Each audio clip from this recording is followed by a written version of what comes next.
Prolific author Doug Keister of Chico has a new book out called, well, I've got it right here. It's called Phaedra, after the main character. I met with him today in the cemetery.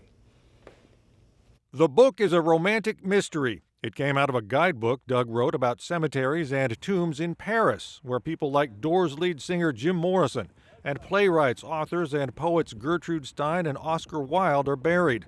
And they play a part in the story. Here's a brief synopsis of the main character, Phaedra.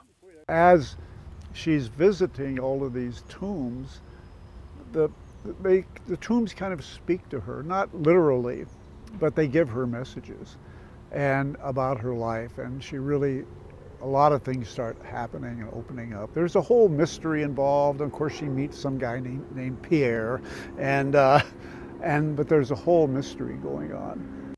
Why cemeteries and tombs?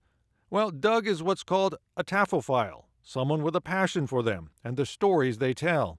He has visited and researched them all over the world. But you don't have to go far. There are some excellent examples here in Chico. Cemeteries are a treasure trove of stories and architecture, and it's all kind of, I call it pure, because it doesn't get altered. You know, like the architecture in buildings and things like that often gets modified stuff. And if you want to study architecture, you go to a cemetery because you have pure examples of stuff. But it's mostly stories. I mean, everybody has a story to tell. Even in back of me is this angel, and it's got I could go on for a half an hour about this angel, which the original is in Rome, and there's a whole story about who's actually buried here. So I love, you might say, digging up stories in the cemetery.